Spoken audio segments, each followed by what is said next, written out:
राजनैतिक हिंसा नुआपल्ली गड़साई स्थित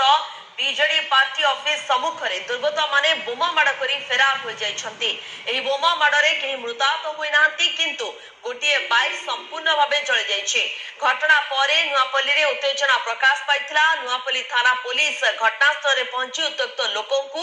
बुझासुझा करिथिले। दुर्बृत्त मानंकु ठाब करबाकू छानबीन चलाइछि पुलिस। अन्य राजनैतिक दलर प्ररोचना रे कहीं दुर्बृत्त एभली कांड भिआइथिबा बीजेडी कर्मी माने अभियोग करिसंती। गड़साई स्थित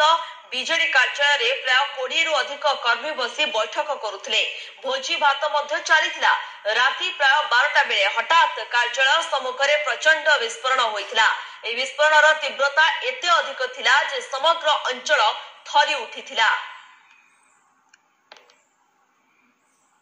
निर्वाचन पूर्व पुणी देखा मिली हिंसा आ हिंसा घटी नयापल्ली थाना अंतर्गत गड़साई अंचल रे जोठी की बीजेडी कार्यालय सम्मुखर को बोमामाड़ एवं ये बोमामाड़ रे आपण चित्र देखि पारथिबे पर दृश्य गोटे गाड़ी संपूर्ण भाव भांगी रुजी जाइछि। बोमा 3 जण बोमा पकईथिबा कथा सामना को आसीछि एवं गाड़ी संपूर्ण भांगी एवं बोमामाड़ पकईबा परे इठा गाड़ी भांगी सेठी सीट कवर पड़िछि। तमाम जगह रे गोटे कार मध्य एठी थिला से कार मध्य किछि मात्र क्षतिग्रस्त होइछि। आमे सीधा सड़क कथा बाजी अछंती से समय रे थिबा जने कोन आगे ना कोन आगे मोना होछि नयापल्ली कि नयापल्ली गड़साईर बासिंदा कितिश कुमार बारिक।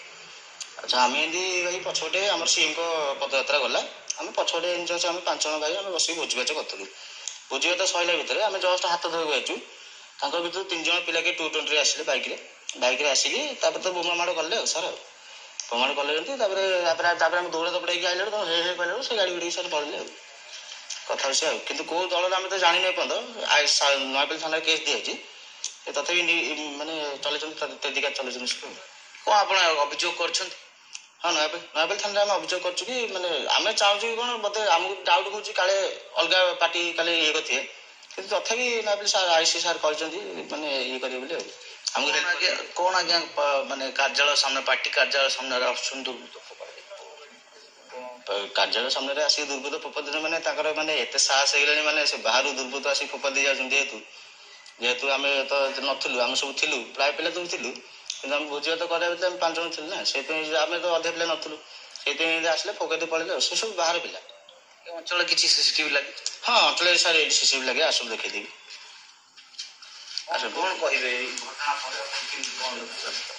ये तो आम सीसीटीवी लगे आमर जी भाई हे समरेन्द्र जेना पिकू भाई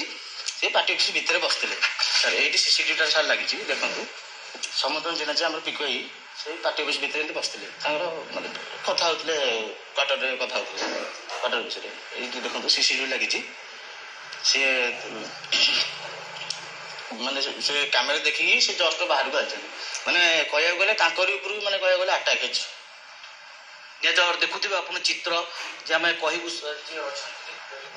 कौन प्रकृत घटना केमी होता से समय घटना जे किसी दुर्बृत्त आसुंच बोमा माड़ कर ये हूँ ताजा चित्र आप देखिपे सीसीटीवी रे कैद हो जो तमाम घटना जो दुर्बृत्त मैंने घटाई जो कांड आसी सीधा सड़क भाव जो कार्यालय अच्छी कार्यालय को सीधा सड़क बोमा माड़ कर ये हूँ तार सीसीटीवी फुटेज जहाँ आपण मैंने देखिपे एक्सक्लूसिवली एवं जी प्रतिक्रिया रखुले ये हूँ से दृश्य जे किसी समय पर देखु कौ भाव में बोमा माड़ कर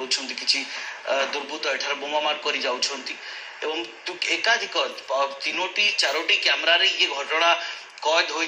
दुर्बृत्त मैंने जो समय ये कांड करते 4टी कैमेरा अच्छी 4टी कैमेरा ये तमाम घटना रेकर्ड हो